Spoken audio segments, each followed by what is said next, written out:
Kad esam atbraukuši uz tīrumu, vispirms pārliecinamies par kaisītāja augstumu, 50 cm līdz augiem mērot no rāmja apakšas.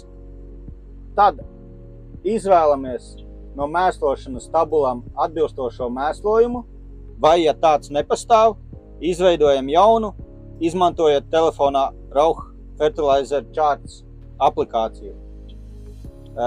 Aktivizējam navigācijas programmu. Ja nepieciešams, izvēlamies atbilstošo lauku.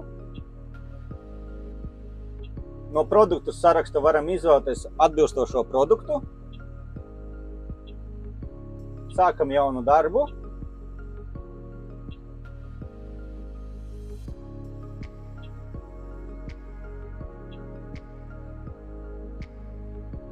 Noteikti pārliecinamies, ka mums ir ievadīta pareizā deva uz hektāra. To mēs varam izdarīt navigācijas programmā. Atslēdziņa, deva 1, rakstam nepieciešamo daudzumu kilogramu uz hektāra. Tas arī mums parādās pie kaisītāja.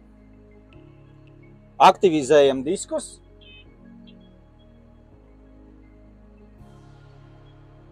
Pagaidām līdz tiek veikta tukšbrauciena mērīšana.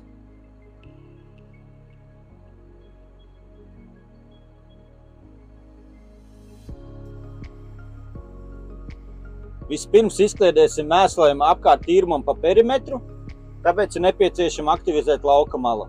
Tā kā braukšu tīrumam apkārt ar labo pusi, aktivizēju lauka malu labajā pusē.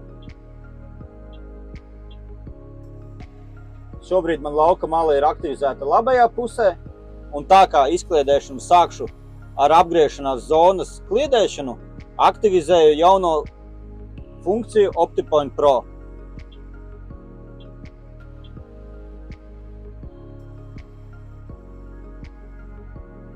Sākam kaisīt.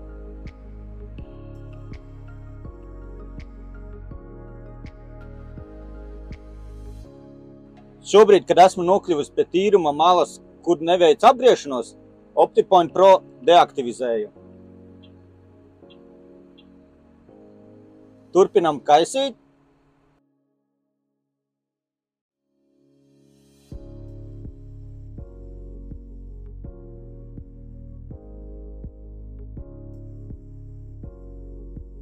Atkal esam nonākuši pie zonas, kur veicam tīrumā apgriešanos, aktivizējam atkal OptiPoint Pro.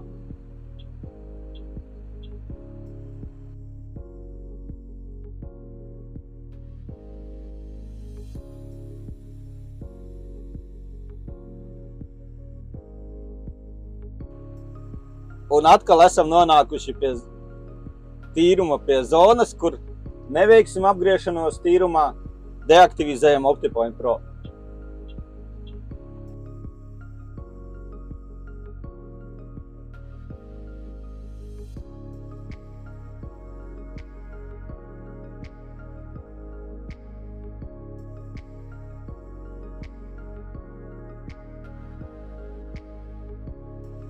Tagad, kad tīrumam esmu apbraucis riņķi un nokaisījis perimetru, deaktivizēju lauka malu. Sākam izkliedi pa sliedēm.